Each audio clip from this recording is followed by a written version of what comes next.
We are not going to stop speaking about this topic because I sense that we are getting very close because they are very angry. And we should recap very quickly the verifiable lies that we have thus far been told by Turning Point USA themselves. Erica Kirk is in full-blown panic mode after Candace Owens started exposing, step by step, every tiny move Erica allegedly made to get close to Charlie. In Candace's version of events, none of this was innocent. Every introduction, every stage photo, every chance, overlap at political events starts to look like part of a long, carefully planned strategy to lock herself into Charlie's world and everything that came with his name. Candace isn't just talking in generalities either. She's laying out what she claims is the exact path Erica used to reach her goals, how she moved through certain circles, who she attached herself to, and how each connection conveniently pushed her one level higher. You know exactly what that implies. And then Candace drops a name that instantly blows things up, Tyler Bowyer. According to this narrative, Tyler is the one who was standing right next to Erica long before most people ever noticed her. People point to that Trump rally as the first time they really showed up in the same frame. But the claim is that the real story started off camera. After that, it wasn't just public appearances. It was private conversations, quiet meetings, and a friendship that was already well established. From there, Candace and her supporters say Tyler becomes the bridge. He's the one who allegedly managed to get Erica in the same rooms as Charlie, arranging introductions, pushing her forward, making sure she stayed visible, close, and useful. To critics, it doesn't look like a random love story at all. It looks like a setup, a placement, a slow, deliberate move into Charlie's life and into his spotlight. That's why a lot of people are now saying Tyler shouldn't just be treated like some background character. They think his role needs to be questioned. His connections looked at his influence over who got close to Charlie really examined. And Candace is making it very clear she's not backing down in her mind. This is about getting to the bottom of what really went on around Charlie and finding justice for him after she publicly called him her brother. But don't think it ends there. This isn't just about Erica and Tyler. There were more people in those rooms, more faces hovering around the edges, more names that pop up again and again in the background. People who, according to the most suspicious voices online, weren't exactly cheering for Charlie's success. They were rooting for a different outcome entirely. Like, get this. She runs a few companies like E3 Tech, AZ Tech, and G Tech. People say you were actually a Mossad agent sitting in front of me, and you were Charlie's handler, and Israel killed Charlie. As a Christian and as a man, is standing firm in what you believe in. In 2021, I enlisted into the military.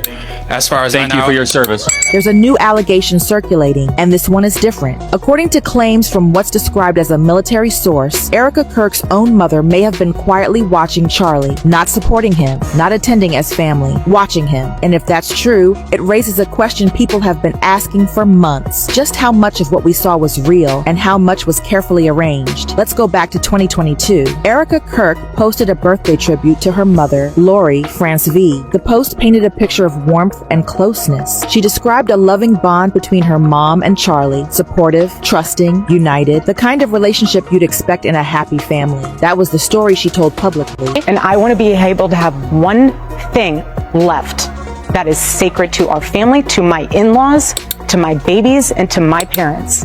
One thing. But now, there's a very different story allegedly emerging. According to this military source, Erica's mother wasn't just present in Charlie's life as a supportive figure. She was reportedly attending his events, not participating, not engaging, just watching from a distance, quietly. And here's the thing, there's allegedly no public proof she was even there, which raises the question, was that intentional? What people are asking, why would Erica's mom be quietly observing Charlie at events? Was it random, protective concern, or was there something more deliberate happening behind the scenes?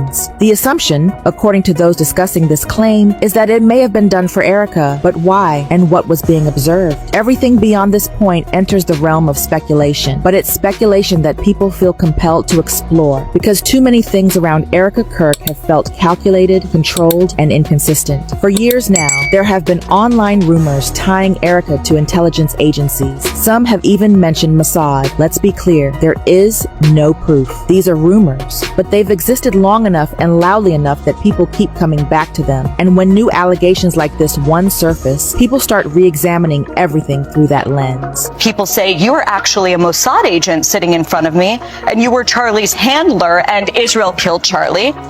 One of the most persistent theories is that Erica may have been Charlie's handler, not his wife in the traditional sense, but someone managing, guiding, or monitoring him. This theory is based on her behavior, the timelines of certain events, and the way things unfolded after his death. And if that theory holds any weight, then the idea of sending her mother to quietly observe and report back wouldn't be shocking at all. It would be strategic. Let's talk about what happened after Charlie died. Erica stepped into the public spotlight almost immediately. Appearances were lined up, decisions were made, platforms were secured. It all happened very, very quickly. And to a lot of people, it didn't feel organic. It felt like things were already in motion, like a plan had been in place long before his death.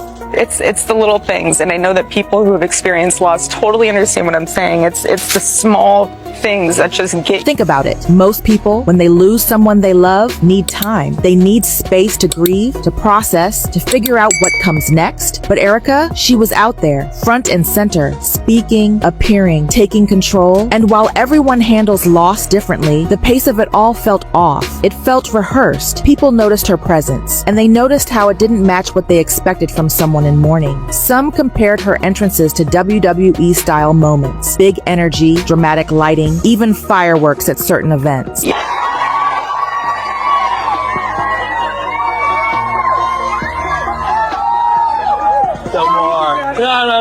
It raised eyebrows. It felt performative. And while grief looks different for everyone, the patterns here stood out in a way that felt less like grief and more like a carefully managed rollout. Then there were the outfits, the styling, the rebrand. Commenters pointed out that her appearance didn't reflect mourning. It reflected reinvention. Again, people grieve differently. But when you combine the timing, the visibility, and the calculated feel of it all, it starts to look like something other than personal loss. It starts to look like strategy. Here's what makes this allegation even more significant. Charlie Kirk wasn't just some public figure. He was deeply respected in military and veteran communities. He showed up. He went to bases. He attended veteran events. He built real relationships, not performative ones. His support wasn't for optics. It was genuine. And his death hit those communities hard.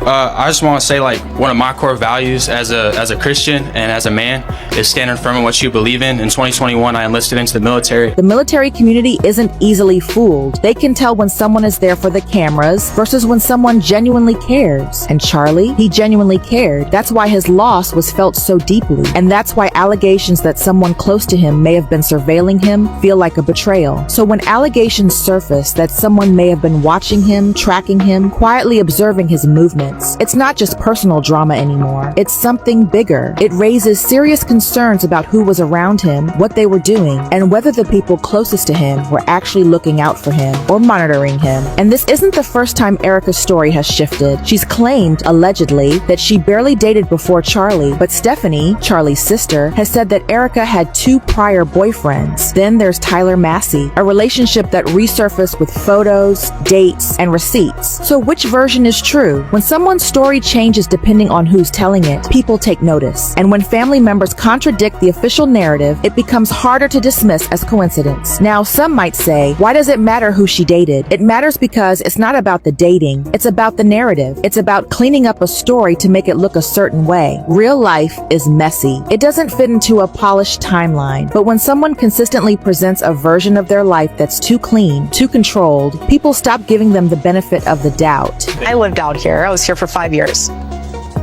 I never dated here because I saw vicariously through my roommate how terrible it was. Somehow getting drinks was the replacement of having coffee and breakfast. I personally would rather have coffee or brunch with someone than go. I don't drink. I find it unproductive, not because I'm holier than whatever. I just don't operate that way. Okay, that's good. But I always thought it was very strange how she would go to drinks with one guy and then go to dinner with another.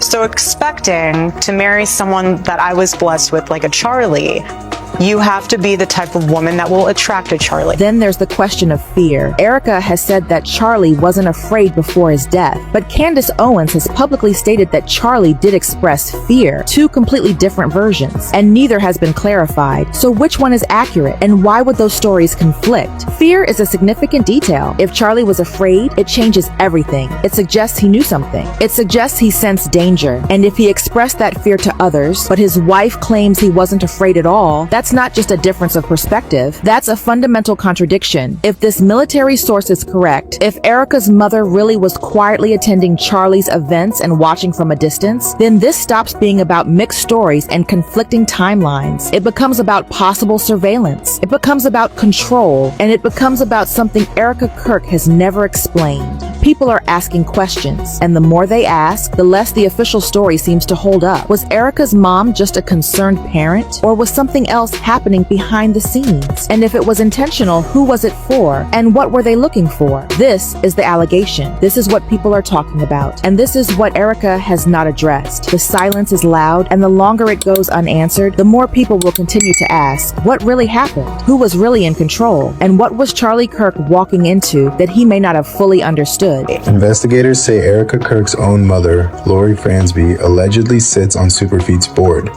The odds of that coincidence? Astronomical. One researcher called it a 22 billion to 1 alignment of interests. At the top of Superfeet sits Tyler Boyer, a senior Turning Point insider.